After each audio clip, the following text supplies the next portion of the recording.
creating multiple streams, I think, is easier from creating content, entertainment, than almost anything else. How much do we make? A couple $100,000. We stand to make a lot more. What advice would you give to people who are, because right now, if you go on YouTube, there's a ton of content about, a lot of creators are just saying like, oh, faceless channels, like that's the way to go. Like, you could like, look how much money I'm making. Like, right. I think we're kind of like in the middle of the road of saying, look, like you can make money here, but like you said before, there are going to be failures. Like how many times did we fail before this came across as something that was, making some like steady cash flow, right? And now it's demonetized, right? So it's like these risks are real and they're here. It's not as easy as just getting up and running. No, and I would say there's two things to say about that. One is that's actually the opportunity, is that it is hard because most people, it's a similar as the second point I was going to make, which most people quit after a few videos, any channel, because it's hard. So if you do 30 videos, I feel like you're always going to succeed in some way, probably, maybe not, but you give yourself a pretty damn good shot at succeeding at 30 videos. Also, you're going to have to fight this kind of shit. It's just going to be there. Like, there have been plenty of content creators who get struck or demonetized, and they don't know why. They're not using reused content. This will happen. This stuff sucks. That is the real shitty part about YouTube.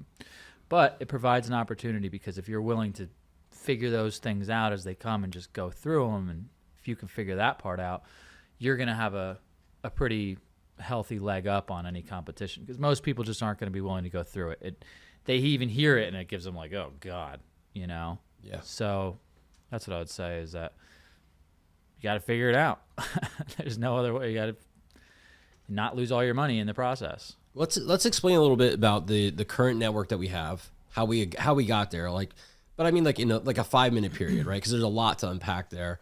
And then maybe also give a little bit about the economics of that and the team size that we have and the amount of work that goes into this. Because I think that usually does not really shed a lot of light. Like a lot of people don't really share how much work goes into this. Yeah, that's a good question. And I'm going to try and pose it as we're a small business is essentially what we are. And we have, a few full-time employees and then like 5 or 6 part-timers. Right. And, it makes enough money to support those salaries, the owners as well as the team. Now, sometimes in YouTube, when your channels get demonetized and the other channels aren't doing so hot and you're scaling, meaning like you're risking more money to grow new things that aren't making money yet, when those things happen, the owners, they have to take the sack and they don't get their salary. Right. We are in that position at this moment. We did pretty well until now, but now it's like, gosh, all those things happened at once. This is the reality of a small business. Yeah. So I think it's a lot of people think YouTube and they're like, well, how much money can you make? And like, well, how hard is it? And all this. And it's like, it's hard and you can make good money. Some people make millions, but I think it's more realistic that you can make a small business amount, a couple $100,000 a year. Yeah. And that supports, 5 or 6 salaries of a small team. And then you just, over time, try and build and get better and all that. Yeah, I think that was well said. I also think that there's a lot of opportunity still, like you said before, in YouTube, but also the idea that, and we've talked about this a lot, is, if you look at any other business, because we've talked about real estate a lot, we've talked about, various ways, Amazon FBA, like these ways to make money online. YouTube, for us, seemed to have been the one thing where you could create multiple streams of revenue by still using the same content, right? Like repurposing that, which we started to get pretty good at, or we're at least dipping our toes into what I would say the last, almost year at this point. Mm-hmm. And even though we're not seeing the same maybe volume in terms of the economics from YouTube and the ad rev, it is growing.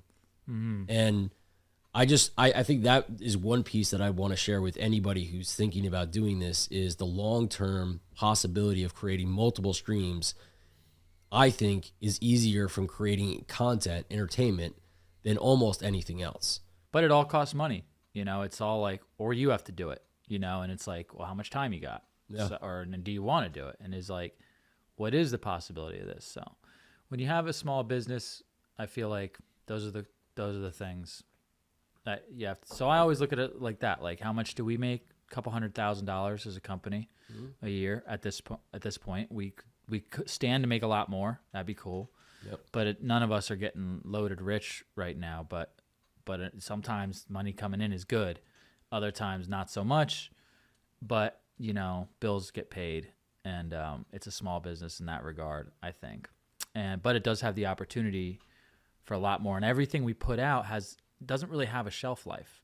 It's going to be there for as long as YouTube's around, I guess, getting views. Doesn't matter if you watch it today or 5 years from now, it's still relevant. It's the same relevant content, Yep. both of them. Yep. Or, you know, I would say both of those Faceless channels, one of them actually is a network of 3 channels in itself because it's like the main channel and a couple spillovers. So I'd say, yeah, there's like 4 or 5 of these Faceless channels that we have.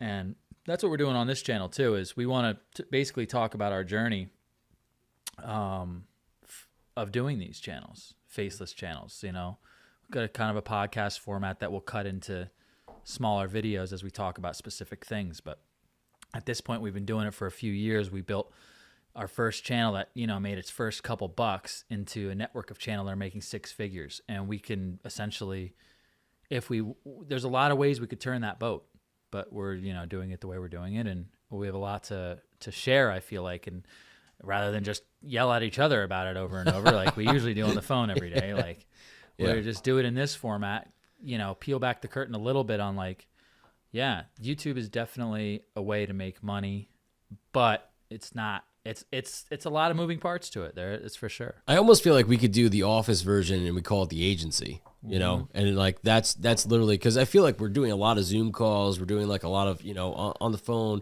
you know, how many people have you have to talk to today versus yesterday? Like there's still a lot going on, but it's almost comical day by day.